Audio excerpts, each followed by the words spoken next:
আসসালামু আলাইকুম। এখন আমরা পড়ব আজকে আমাদের কেমিস্ট্রি ইয়ার ফাইনাল সাজেশনটা নিয়ে একটু করে আলোচনা করব। তো ইয়ার ফাইনাল সাজেশনে আমি কিছু টপিক লিখে নিয়েছি যেগুলো হচ্ছে থ্রি স্টারগুলো হচ্ছে এগুলো করলে মোটামুটি পাস মার্ক উঠবে এবং ফুল পড়ে যেতে পারলে পুরো মার্ক উঠে যেতে পারে। তাহলে একটা একটা করে আগে আমরা পড়বো এবং সংক্ষিপ্ত একটা আলোচনা করব। তাহলে প্রথম প্রশ্ন হচ্ছে এই দ্রাব্যতা গুণফল। দ্রাব্যতা গুণফল থেকে আসলে কি আসে? দ্রাব্যতা গুণফল থেকে প্রশ্নটা আসে, একটা প্রশ্ন দিবে গ নাম্বারে মনে করে দিবে এখানে কি এস এর মান কত, এস মানে দ্রাব্যতার মান কত, এস সমান সমান হোয়াট। আর ঘতে কি দেয়, ঘতে সাধারণত দেয় অথক্ষিপ্ত হবে নাকি হবে না, অথক্ষিপ্ত হবে নাকি হবে না। এখন এটা কিভাবে আসলে বের করতে হয়, এটা বের করার সিস্টেমটা কি? বের করার জন্য আমাদের কেএসপির মান প্রশ্ন দেওয়া থাকবে। যদি কে আইপি মানে আয়নিক প্রোডাক্ট, আয়নিক গুণফল যদি কেএসপি থেকে বড় হয় তখন এটা অথক্ষিপ্ত হবে। যদি আয়নিক প্রোডাক্ট এবং কেএসপি সমান হয় তাহলে ওকে একটু বললো, যদি কেএসপি সমান হয় তখন সেটা হচ্ছে সম্পৃক্ত। আর যদি কেআইপির মান কম হয় কেএসপি থেকে সেটা হচ্ছে অতিপৃক্ত। আর এখানে যদি প্রশ্ন কঠিন করে তখন আসবে তোমার সমায়ন প্রভাব। সমায়ন প্রভাব কি? একই রকম আয়নের কারণে যে প্রভাব হয় সেটাই হচ্ছে সমায়ন প্রভাব, দ্রাব্যতা হ্রাস পায়। এটার একটা দুটো ম্যাথ করলে তোমরা বুঝে যাবে। এবার পরবর্তী প্রশ্নে আমরা চলে আসি। পরবর্তী প্রশ্নটা কী নিয়ে আসে? আয়ন শনাক্তকরণ। আমার ব্যক্তিগতভাবে মনে হয় না এটা এবার দিবে, তবে যাদের এটা পড়া আছে তারা পড়ে যাবে। 3 নম্বর প্রশ্নটা কি? 3 নম্বর প্রশ্ন হচ্ছে বোর এবং রিডবার্গের ম্যাথ। বোরের অনেকগুলা সূত্র আছে। কিসের কিসের সূত্র আছে বলো তো? বোরের সূত্র আছে আর এন এর, আছে ভি এন এর, আছে ই এন এর, আর আরেকটা সূত্র আছে আবর্তন সংখ্যা, আবর্তন সংখ্যা। আর আরেকটা আছে এনভিআর সমান এনএইচ বাই 2 পাই। লাস্ট আরও একটা আছে, কোনটা? ই সমান এইচ নিয়ে, এর ভিতরেই থাকবে। আর রিডবার্গেরটা তোমরা সবাই জানো, 1/λ সমান আর H into n1 square minus n2 square দিবা। তাহলে এটা দিয়ে করে ফেলবো। আর আর এইচ এর মানটা তোমরা মিটারে নিবা। হ্যাঁ, আর এটা পড়ার ক্ষেত্রে আরেকটা প্রশ্ন দিয়ে দিতে পারে, এটা হচ্ছে কোন ইয়ার মধ্যে পড়তেছে তরঙ্গ সংখ্যাটা। তাহলে তোমার কাছে কিন্তু তরঙ্গ সংখ্যাগুলো মুখস্থ রাখতে হবে। প্রতিবেগুনির কত, বামারের ক্ষেত্রে দৃশ্যমানের কত, এই জিনিসগুলো মুখস্থ রাখতে হবে। আচ্ছা, এবার পরবর্তী টপিকটাতে চলে আসি, সময় নষ্ট করবো না। পরবর্তী টপিকটা হচ্ছে আমাদের রঙিন ও জটিল যৌগ গঠন।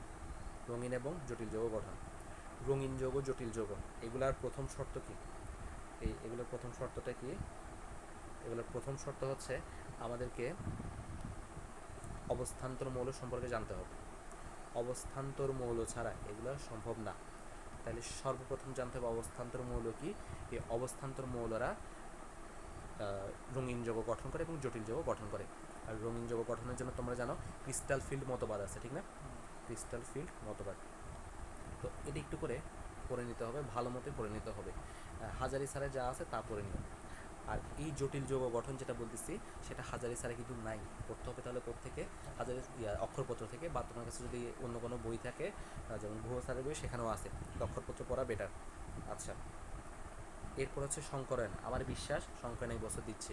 সংকরায়ন কোনটার মধ্যে আসবে? আসলে sp3, sp2, sp। আরও যদি আলাদা করে বলি কোনটা থেকে আসবে, sp3 থেকে আমার বিশ্বাস চলে আসবে। দেন ফাজানের নিয়ম।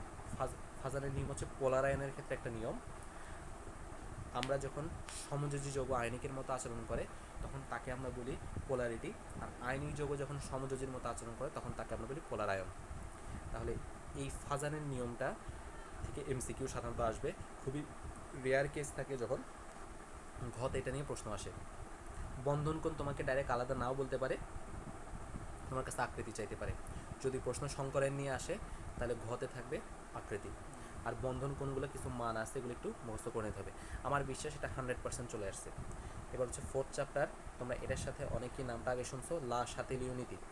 এখন লা শাতিলীয় নীতি এটা ইন্টারভিউতে আসলে আরও জটিল করে বুঝাতে হয়, তাপমাত্রা, চাপ এবং ঘনমাত্রার প্রভাব। তবে আমি দেখছি কেউ যদি 9-10-এর মতো করেও লিখে আসে তাকেও পরীক্ষায় নাম্বার দেওয়া হয়। তো তোমরা যদি ইন্টারেরটা কেপি কেসি দিয়ে বের করতে না পারো 9-10-এর মতো লিখে আসবা। আর যারা কেপি কেসি বুঝো তারা কেপি কেসি দিয়ে লাস্ট সাথে নদীর ব্যাখ্যা করবা। তাপমাত্রা, চাপ এবং ঘনমাত্রার প্রভাব, এই তিনটাই। আর কেপিকেসির ম্যাথ। এখন কেপিকেসির ম্যাথ এগুলো করার দরকার নেই, হাজারি স্যারের পিছনে কিছু ম্যাথ আছে, যদি এগুলো আগে থেকে পড়ে থাকো তাহলে দেখতে পারো, নাহলে না দেখলেও হবে। আর কেপিকেসির সম্পর্ক নিয়ে একটা ম্যাথ আছে, সেটা পড়তে হবে। প্রভাবক থেকে আসে এমসিকিউ।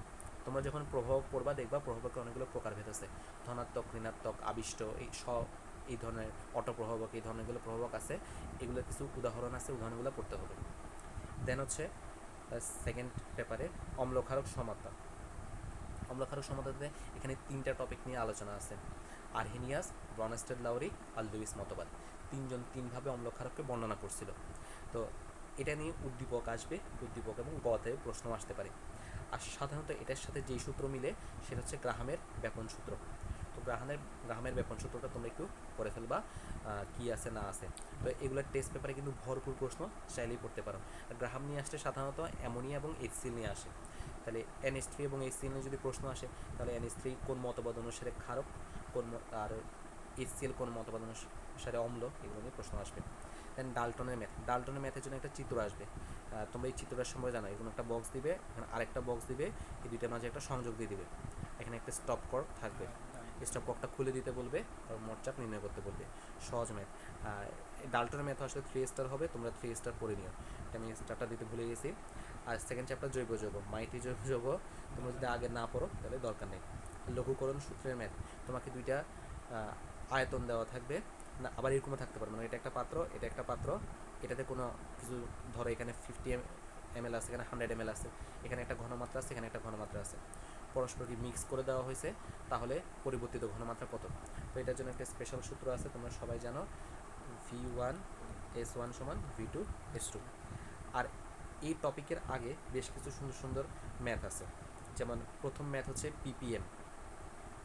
পিপিএম বাদ দেওয়া যাবে না, পিপিএম অবশ্যই পড়তে হবে। পিপিএম মানে ঘনমাত্রা রূপান্তর, এগুলো অবশ্যই পড়তে হবে। পিপিএম মনে করো চলে আসছে গতে, হ্যাঁ। আর এছাড়া বাকি ম্যাথগুলো বেসিক তুমি দেখে যাবা, ফুল না দেখলেও হবে। আর স্টারগুলো হচ্ছে যারা পাস মার্ক তার জন্য পড়ে, আসলে পাস না আরও বেশিও চলে আসতে পারে যদি সব পড়তে পারো, সময় হয়তো নাও পেতে পারে। আর যারা কিছু পড়ো নাই তারা ভিডিও দেখতে পারো, ভিডিও দেখে করে নেবে, টপিকগুলো দেখে নিতে পারো। আর ব্রাজিল তোমাকে হতাশ করলো, আর এই সাজেশন তোমাকে হতাশ করবে না ইনশাল্লাহ।